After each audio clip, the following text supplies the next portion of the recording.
Je n'oublierai jamais cette nuit où nos regards se sont croisés au milieu de la fumée et des lumières stroboscopiques du bar Le Marais. À Paris. Mon cœur battait au rythme de la musique techno. Mais c'est son sourire, tranchant comme un éclair dans l'obscurité, qui m'a fait trébucher sur scène. Viens avec moi.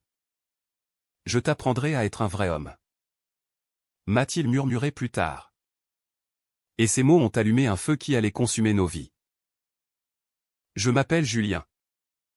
Et à 28 ans, je dansais pour survivre dans ce quartier vibrant de la capitale française, où les nuits étaient longues et les secrets encore plus.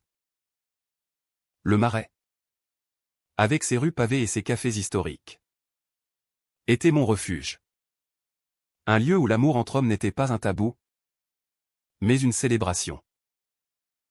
Pourtant, derrière les paillettes de mon métier de danseur, se cachait une solitude profonde. Une quête d'identité que je n'osais pas affronter. J'avais grandi dans une petite ville de Provence, où les vignobles s'étendaient à perte de vue, mais où les regards inquisiteurs m'avaient forcé à fuir vers Paris. Ma famille, conservatrice et attachée aux traditions françaises, le bon vin, les repas interminables, les valeurs catholiques, n'avaient jamais compris pourquoi je préférais les mouvements fluides de la danse aux travaux manuels d'un vrai homme. Mon père, un vigneron bourru, m'avait un jour lancé: un homme ne danse pas comme une fille. Julien, trouve-toi un métier décent. Ces mots m'avaient hanté, me poussant à embrasser pleinement ma féminité sur scène, où je me transformais en une silhouette androgyne, maquillée et libre. Ce soir-là, le bar était bondé. Les clients, un mélange d'artistes, de touristes et de Parisiens en quête d'aventure, applaudissaient mes pirouettes acrobatiques. J'adorais cette adrénaline, ce sentiment d'être désiré sans être jugé. Mais quand Sébastien est entré, tout a changé. Il était grand, athlétique, avec des cheveux châtains légèrement ondulés et un regard bleu perçant qui semblait lire en moi. Vêtu d'un costume élégant, probablement un avocat ou un homme d'affaires, à en juger par son assurance. Il s'est approché du bar, commandant un whisky sec. Nos yeux se sont accrochés pendant que je dansais. Et j'ai senti une connexion immédiate. Comme si le destin avait orchestré cette rencontre. Après mon numéro, je me suis faufilé dans la foule pour prendre une pause. Il était là, adossé au comptoir, un sourire en coin. Tu danses comme si le monde t'appartenait, m'a-t-il dit d'une voix grave, avec cet accent parisien pur qui faisait fondre les résistances. Nous avons discuté pendant des heures, ignorant le bruit ambiant. Sébastien, 32 ans, était un professeur de littérature à la Sorbonne, passionné par les classiques français au Balzac, Proust, Camus.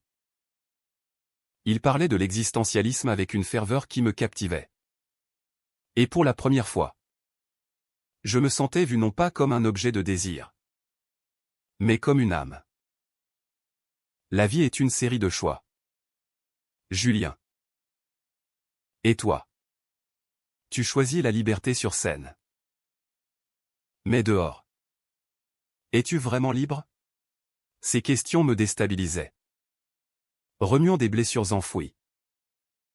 Nous avons quitté le bar ensemble, marchant le long de la Seine sous les lumières des réverbères. Paris la nuit était magique, les ponts illuminés, les bateaux-mouches glissant sur l'eau, l'air chargé de l'odeur des croissants frais des boulangeries ouvertes tard.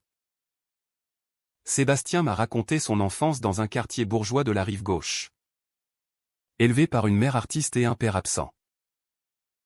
J'ai toujours su que j'aimais les hommes, mais j'ai appris à le cacher pour survivre dans ce monde qui valorise la virilité traditionnelle. Ces mots résonnaient en moi. Il m'a proposé de me montrer comment naviguer cette dualité. Comment être un vrai homme sans renier qui j'étais? Naïf. J'ai accepté.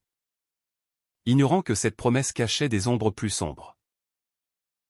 Les jours suivants furent un tourbillon.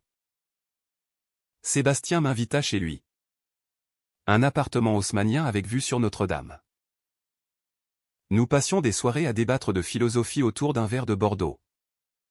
Nos rires se mêlant au son de la ville. Il m'enseignait l'art de la confiance, comment marcher avec assurance. Comment négocier dans un monde hétéronormé. La France est progressiste, mais les préjugés persistent. Julien. Je veux t'aider à te protéger. Son toucher était doux. Ses baisers tendres. Et pour la première fois, je tombais amoureux. Mais déjà, des fissures apparaissaient. Sébastien évitait les questions sur son passé, changeant de sujet quand je mentionnais des amis communs. Une fois, son téléphone sonna tard le soir, il répondit en chuchotant. Le visage crispé. Juste du travail. M'assura-t-il. Je fis semblant de le croire. Mais un doute s'insinua. Un mois plus tard, lors d'un dîner romantique dans un bistrot du quartier latin, il me confia un secret partiel, j'ai été fiancé autrefois. À une femme. C'était pour plaire à ma famille.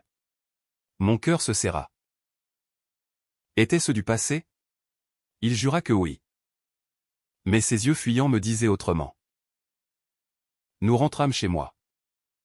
Un petit studio près du canal Saint-Martin. Et pour la première fois, nos étreintes furent marquées par une urgence désespérée. Paris.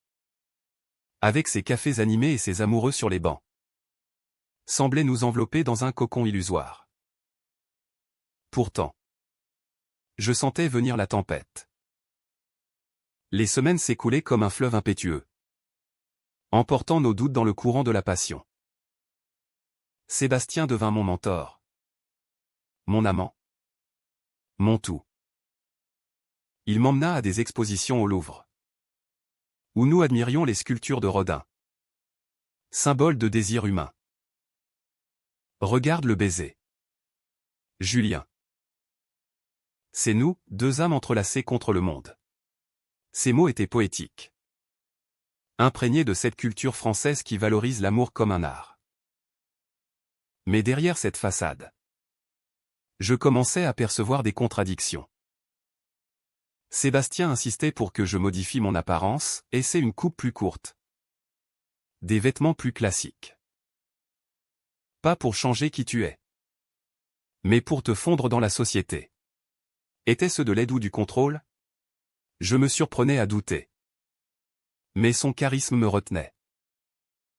Un soir, après une répétition épuisante au bar, je rentrai pour trouver Sébastien en train de fouiller dans mes affaires. « Qu'est-ce que tu fais » demandai-je. Le cœur battant. Il leva un vieux journal intime. Les pages jaunies par le temps. Je voulais mieux te connaître. Tu parles d'un ex qui t'a brisé le cœur. Sa voix était accusatrice. Comme si mon passé était une trahison. Nous nous disputâmes pour la première fois. Des mots durs fusant comme des flèches. Tu veux me changer. Sébastien. Me faire devenir comme toi, caché. Hypocrite. Il n'y a. Mais ses yeux trahissaient une culpabilité profonde. Cette nuit-là, nous dormîmes dos à dos. Le silence pesant comme un brouillard sur la Seine. Le lendemain, pour se faire pardonner, il m'invita à un week-end en Normandie. Sur les falaises d'Étretat. Le vent salé. Les vagues crachinent contre les rochers. Tout était romantique. Nous marchions main dans la main, ignorant les regards curieux des touristes. Je t'aime, Julien. Plus que tout. Ses aveux me touchaient. Mais un appel interrompit le moment. Il s'éloigna pour répondre. Et j'entendis des bribes, oui. Chérie. Je rentre bientôt. Mon monde s'effondra. Qui était cette chérie? De retour à Paris. Je confrontai Sébastien dans un café bondé de Saint-Germain-des-Prés. Explique-toi. Il hésita. Puis avoua, je suis marié. À une femme. C'est un mariage de convenance. Pour l'héritage familial. La trahison me frappa comme un coup de poignard. Comment avait-il pu me mentir? Tu m'as promis de m'apprendre à être un vrai homme. Mais tu vis dans le mensonge. Furieux. Je quittai le café. Errant dans les rues pluvieuses de Paris. La tour Eiffel scintillait au loin. Moqueuse. Je me réfugiai chez un ami. Un autre danseur du bar. Qui m'écouta déverser ma rage. Les hommes comme lui sont légion en France. Julien. Ils veulent le beurre et l'argent du beurre, une vie hétéro respectable et des amours cachés. Ces mots accentuaient ma douleur. Mais aussi ma détermination. Je décidai de rompre. Mais Sébastien ne l'entendit pas ainsi. Il m'appela sans cesse. Laissant des messages larmoyants, « Pardonne-moi. C'est compliqué. Ma famille est conservatrice. Comme la tienne. Complicated? C'était une excuse française typique. Masquant la lâcheté. Pourtant. L'amour persistait. Tenace comme les vignes de Provence. Nous nous revîmes dans un parc du Luxembourg. Sous les arbres centenaires. Sébastien pleura. Rare vulnérabilité chez cet homme si contrôlé. Ma femme c'est pour nous. Elle accepte. Tant que ça reste discret. Cette révélation me choqua. Était-ce de la tolérance ou de la complaisance? Je me sentis comme un accessoire dans leur vie bourgeoise. Et moi? Dans tout ça? Suis-je juste ton secret? Demandai-je. La voix tremblante. Il jura que non. Mais le doute s'enracinait. Nous nous embrassâmes sous la pluie. Un baiser désespéré. Chargé de promesses non tenues. De retour au bar. Ma danse devint plus intense. Cathartique. Les clients applaudissaient. Ignorant le tourment derrière mes sourires. Sébastien vint un soir. S'asseyant au fond. Observant. Après. Il me proposa de rencontrer sa femme. Claire. Pour tout clarifier. L'idée me terrifiait. Mais la curiosité l'emporta. Nous dînâmes dans un restaurant étoilé près des Champs-Élysées. Claire était élégante. Avec des cheveux blonds et un sourire poli. Je sais pour vous deux. Sébastien m'aime. Mais pas comme un mari devrait. Ses mots étaient calmes. Imprégnés de cette résignation française face aux affaires de cœur. Elle expliqua leur mariage, une union arrangée pour préserver la fortune familiale. Une tradition persistante dans certains cercles parisiens. Je ne veux pas le perdre. Mais je ne peux pas lui donner ce qu'il désire. Je me sentis piégé dans un triangle dramatique. Digne d'un roman de Maupassant. Cette rencontre amplifia les conflits internes. Étais-je prêt à être l'amant secret? Ma fierté? Forgée dans les rues du Marais. Hurlait non. Pourtant. L'amour pour Sébastien me retenait. Nous passâmes des nuits à débattre. Nos discussions philosophiques virant au personnel. L'amour vrai exige des sacrifices. Julien. En France? On le sait depuis des siècles. Mais quel sacrifice? Le mien ou le sien? Un jour, je découvris des lettres dans son appartement, des menaces de sa famille. Le déshéritant s'il assumait son homosexualité. La pitié m'envahit. Mélangeant colère et compassion. Le tourbillon des émotions culminait. Comme une symphonie de Debussy atteignant son crescendo. Sébastien et moi naviguions entre passion et tourment. Paris servant de toile de fond à notre drame. Les cafés animés. Les marchés du dimanche. Tout semblait conspirer pour nous unir ou nous détruire. Mais les secrets s'accumulaient. Comme des nuages avant l'orage. Un soir, alors que nous marchions le long du canal Saint-Martin, il avoua un autre mensonge, j'ai un enfant. Un fils de 5 ans. Le choc me figea. Comment avait-il pu omettre cela? C'est pour lui que je reste marié. Pour son avenir. Ses yeux imploraient la compréhension. Mais je bouillonnais de rage. Tu m'as utilisé. Sébastien. Pour assouvir tes désirs sans risquer ta vie parfaite. La dispute éclata. Violente dans sa verbalité. Je hurlai dans la rue. Indifférent aux passants, un vrai homme assume ses choix. Pas comme toi. Coward caché derrière une façade. Il me supplia de me calmer. Mais je partis, le laissant seul sous les lumières des ponts. Chez moi. Je pleurais. Repensant à mon propre père qui m'avait rejeté. Était-ce le destin des hommes comme nous en France? Tolérés mais pas pleinement acceptés? Le lendemain. Claire m'appela, Sébastien est effondré. Il t'aime vraiment. Sa voix était empreinte de tristesse. Révélant sa propre souffrance dans ce mariage factice. Je décidai de confronter ma famille. Espérant trouver de la force dans mes racines. Je pris le TGV pour la Provence. Les paysages défilant comme des souvenirs. À la maison familiale. Entouré de vignes. Mon père m'accueillit froidement. Qu'est-ce qui t'amène? Danseur? Je lui parlais de Sébastien. De notre amour tourmenté. À ma surprise. Il écouta. Son visage buriné par le soleil se radoucissant. La France change. Julien. Mais l'amour? C'est dur partout. Ces mots? Inattendus. Me donnèrent du courage. Ma mère? Avec son accent provençal chantant. Ajouta, suis ton cœur. Mon fils. Pour la première fois. Je me sentis soutenu. De retour à Paris. Je retrouvai Sébastien dans un bar du Marais. Ironiquement là où tout avait commencé. Il était amaigri. Les yeux cernés. Je vais divorcer. Pour toi.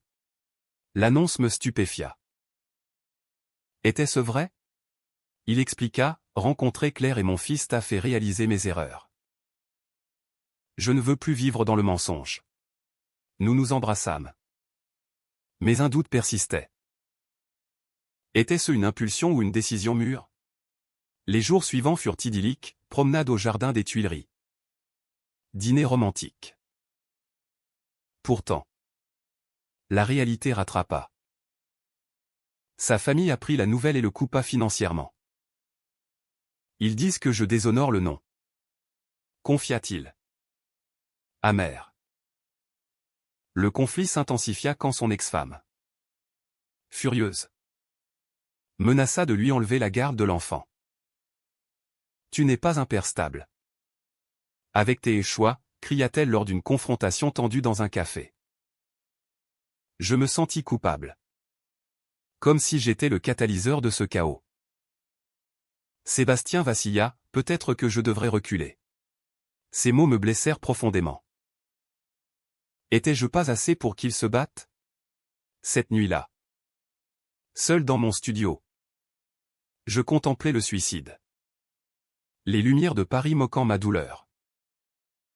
Mais un appel de mon ami danseur me sauva, ne laisse pas ça te détruire. Tu es fort. Le point de non-retour arriva lors d'une fête au bar. Sébastien y vint. Déterminé à annoncer publiquement notre relation. Mais avant. Il reçut un ultimatum familial, renonce ou perd tout. Paniqué. Il disparut sans un mot. Je le cherchais frénétiquement. Appelant Claire qui pleurait, il est parti pour protéger son fils. La trahison finale me brisa. Comment pouvait-il m'abandonner après tant de promesses? Furieux. Je dansais ce soir-là avec une rage inédite. Le public captivé par mon intensité. Plus tard. Un message, pardonne-moi. Julien. Je ne suis pas l'homme que je prétendais être. Les mois suivants furent un vide abyssal. Paris. Autrefois enchantée, devint oppressante. Je me plongeai dans la danse. Voyageant pour des spectacles à Lyon. Marseille. Là, je rencontrai d'autres hommes comme moi. Partageant des histoires de cœur brisé. L'amour gay en France est beau. Mais marqué par les ombres sociétales. Disait-il autour d'un pastis. Ces échanges m'aidèrent à guérir. À comprendre que ma valeur ne dépendait pas de Sébastien. Le temps, ce grand guérisseur français, effaça lentement les cicatrices. Un an après la rupture, je dansais toujours au Marais. Mais avec une maturité nouvelle. Mes mouvements étaient plus affirmés. Reflétant une identité réconciliée. J'avais repris contact avec ma famille. Des visites régulières en Provence renforçant nos liens. Mon père. Surpris par ma résilience. Admis, tu es un vrai homme. Julien. Par ta force. Ces mots, ironiques vu le mantra de Sébastien, me firent sourire. Puis, un soir pluvieux, Sébastien réapparut au bar. Il était changé, plus mince. Les yeux hantés. Je dois te parler. Mon cœur bondit. Mélange de joie et de colère. Nous sortîmes. Marchant sous les arcades du Louvre. Il avoua tout, après m'avoir quitté. Il avait lutté contre la dépression. Consultant un thérapeute. J'ai divorcé. Claire et moi partageons la garde. Ma famille m'a renié. Mais je suis libre. Ses larmes coulaient. Sincère. Je t'ai trahi parce que j'avais peur. Peur de perdre mon fils. Ma vie. Je l'écoutais. Le phénix renaissant en moi. Et maintenant, demandai-je. Prudent. Il me raconta son voyage intérieur, lecture de J. Jeunet. Figure de la littérature queer française. L'aidant à embrasser son identité. J'ai réalisé que être un vrai homme, c'est être authentique. Pas conforme. Ces mots résonnaient avec mes propres réflexions. Nous passâmes la nuit à parler. Pas à nous toucher, à un respect mutuel naissant. Le lendemain, il m'invita à rencontrer son fils, Antoine. Dans un parc près de la Bastille. L'enfant jouait. Innocent. Papa dit que tu es un ami spécial. Dit-il avec un sourire. Claire était là. Cordiale, nous formons une famille moderne maintenant. Cette scène, typiquement française dans sa complexité, me toucha. Pourtant, les vieux démons ressurgissaient. Lors d'un dîner, Sébastien reçut un appel de sa mère, « Reviens. Ou on te coupe définitivement. » Il refusa. Mais le stress le rongeait. Je le vis douter. Et la peur revint. Ne me trahis pas encore. Suppliai-je. Il jura fidélité. Mais une dispute éclata quand je découvris qu'il avait rencontré un ex. Juste un café. Pour clore le passé, cria-t-il. Ma jalousie, forgée par les blessures, explosa. Tu es incapable de changer. Nous nous séparâmes en colère. Moi errant dans les rues nocturnes de Montmartre. Le Sacré-Cœur veillant comme un juge silencieux. Le climax arriva lors d'une manifestation pour les droits LGBT à Paris. Des milliers défilaient. Drapeaux arc-en-ciel flottants. J'y étais. Dansant avec des amis. Quand je vis Sébastien au milieu de la foule. Tenant une pancarte, Amour sans frontières. Nos regards se croisèrent. Et il s'approcha. Tremblant. Je suis là pour toi. Publiquement. Devant tous. Il m'embrassa. Assumant enfin. La foule applaudit. Mais pour moi. C'était une victoire personnelle. Pourtant. Un manifestant hostile lança une insulte. Rappelant les préjugés persistants en France. Sébastien riposta, l'amour n'est pas un crime. Son courage me conquit. Nous rentrâmes ensemble. Reconstruisant patiemment. Les défis persistaient, intégration familiale. Regards sociétaux. Mais notre amour, approfondi par les épreuves, était plus fort. Nous voyageâmes en Bretagne. Les falaises sauvages symbolisant notre résilience. Là, Sébastien me demanda, veux-tu m'épouser? Mon oui fut immédiat. Scellant un avenir incertain mais authentique. Cependant, le destin frappa. Un accident, Sébastien. Rentrant d'une conférence. Fut heurté par une voiture. À l'hôpital Cochin. Je veillais. Priant. Ne me laisse pas. Murmurai-je. Claire et Antoine vinrent. Formant un cercle de soutien. Les médecins annoncèrent un coma. Et mon monde s'effondra. Des jours d'angoisse suivirent. Paris indifférente dehors. Je repensais à nos débuts. À cette promesse au bar. Était-ce la fin? Les semaines à l'hôpital furent un purgatoire? Où l'espoir et le désespoir dansaient un tango cruel. Je passais mes jours au chevet de Sébastien. Lisant Proust à voix haute. Espérant que les mots le ramènent. La recherche du temps perdu. Comme nous? Murmurai-je. Claire? Devenue une alliée inattendue. Amenait Antoine. Qui dessinait pour son père. Papa va se réveiller. Hein, demandait l'enfant.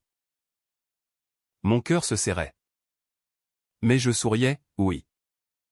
Petit. La famille de Sébastien. Apprenant l'accident. Vint enfin. Sa mère? Rigide? Fondit en larmes, je suis désolé pour tout. Cette réconciliation. Forcée par la tragédie. Apportait une lueur d'humanité. Miraculeusement. Sébastien émergea du coma. Faible. Mais vivant. Julien. Je t'ai vu dans mes rêves. Ces premiers mots me firent pleurer de joie. La convalescence fut longue. Marquée par des thérapies physiques et émotionnelles. Nous parlions des leçons apprises, la vie est trop courte pour les mensonges. Il réapprit à marcher. Symboliquement. Comme à être authentique. Paris. Avec ses hôpitaux modernes et ses parcs thérapeutiques. Devint notre champ de bataille pour la guérison. Une fois rétabli. Nous organisâmes un mariage discret au jardin du Luxembourg. Entouré d'amis et de familles réconciliées. Mon père. Venu de Provence. Serra la main de Sébastien, prends soin de mon fils. Claire était témoin. Antoine portant les alliances. Les vœux furent simples. Imprégnés de culture française, dans la joie et la peine. Comme les saisons de notre pays. Ce jour-là. Sous le soleil parisien.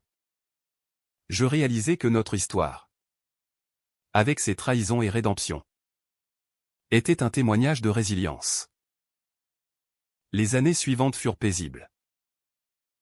Nous adoptâmes un mode de vie équilibré, Sébastien enseignant. Moi chorégraphe pour des spectacles queer. Nous élevions Antoine ensemble, formant une famille non conventionnelle, tolérée dans la France progressiste. Les défis persistaient aux préjugés subtils. Débats sociétaux mais notre amour, forgé dans le feu, était inaltérable. Pourtant, le passé ressurgissait parfois.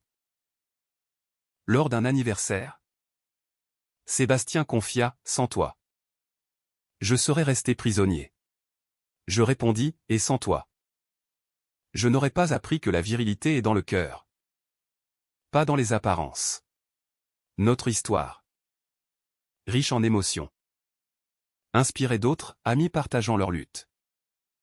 Rappelant que l'amour LGBT en France est un combat, mais aussi une victoire humaine. Aujourd'hui, marchant main dans la main le long de la Seine, je contemple la tour Eiffel, symbole de notre endurance.